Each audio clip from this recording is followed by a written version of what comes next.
네, 안녕하세요. 강한뇌 교실의 담임선생님 한의사 강민구입니다. 강한뇌.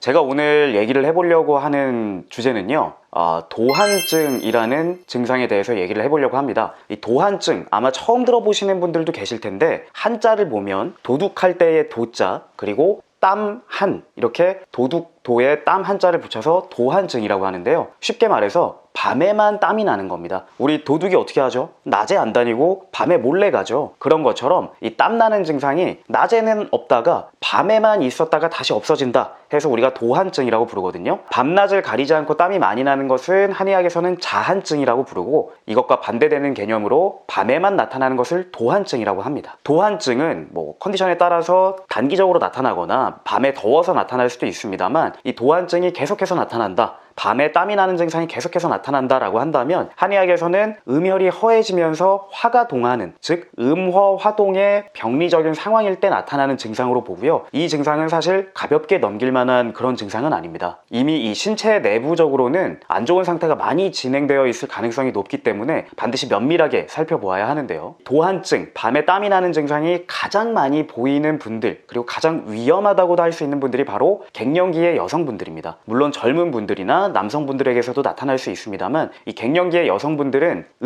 음혈이 허해지는 이런 증상이 보다 심화되어 있기 때문에 이 도한증이 나타나는 빈도수가 더 높을 수가 있는데요. 이 도한증과 함께 밤에 좀 후끈후끈 거린다, 특히 상체, 얼굴, 목, 등 이런 부분이 이제 후끈후끈 거리거나, 아니면 입이 마르거나, 혹은 가슴이 두근거리거나 숨쉬기가 답답하다, 이런 증상이 있는 분들은 밤에 자가 면역 질환이나 알레르기, 이런 염증성 반응들이 더 높아져 있을 가능성이 높고, 이런 상태는 사실 이 몸 자체가 음혈이 허해지는, 병리적으로 봤을 때는 몸이 더 안 좋아지는 반응이 오랫동안 지속되어 있을 가능성이 높습니다. 음혈이 허하다는 것은 우리 몸의 체액이 제대로 순환하지 못하고 있고 몸이 말라가고 있는 것을 의미하거든요. 한 가지 비유를 하자면, 우리가 이제 냄비에 물을 넣고 끓이잖아요. 건강한 상태에서는 냄비에 있는 물이 팔팔 잘 끓습니다. 근데 만약에 음혈이 허해지는 상황이 된다면 냄비 안에 물은 쫄아들고 없고 냄비만 떼고 있는 것이죠. 그렇다라고 하면은 몸이 좀 건조해질 것이고 열은 위로 뜨는 이런 증상이 나타나게 됩니다. 따라서 이런 음허화동의 증상을 치료하기 위해서는 몸의 체액, 그러니까 몸에 말라있는 이 체액 진액은 채워주고 떠있는 열은 시원하게 내려주어야겠죠. 이렇게 허화, 즉 떠있는 열을 잠재우는 약재로 쓰이는 것이 한의학에서는 지모나 황백이라고 하는 약재들을 많이 사용을 하고요. 열을 껐으니까 물을 채워줘야 되겠죠. 물을 채워주는 약재로는 맹문동, 오미자, 황정, 이런 약재들을 자주 활용을 합니다. 근데 여기서 주의할 점은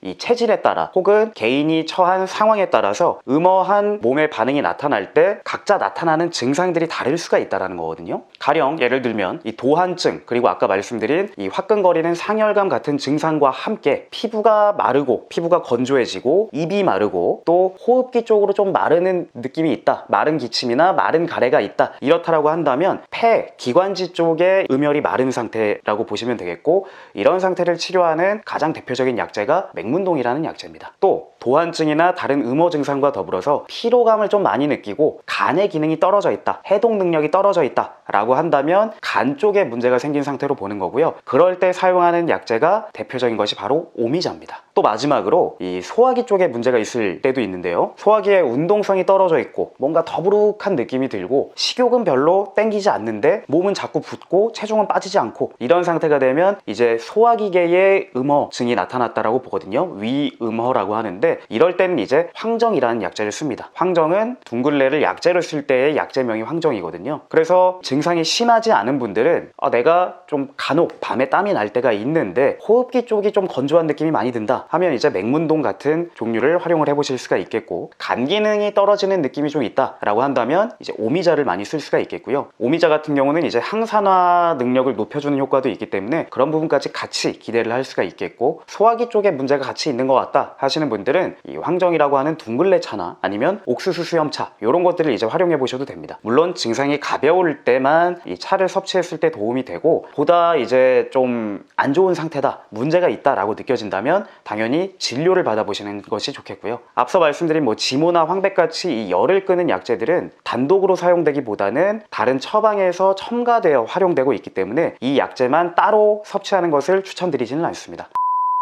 그래서 내가 도한증이 있다라고 한다면 도한증은 생각보다 내 몸에 안 좋은 상태가 꽤 많이 진행되었을 가능성이 높기 때문에 일단 한의원에 가셔서 한의사의 진료를 받아보시는 것이 좀 더 안전하고 효율적으로 관리를 해볼 수 있는 방법이라고 할 수가 있겠습니다. 네, 지금까지 강한의 교실의 한의사 강민구였습니다. 감사합니다. 강한뇌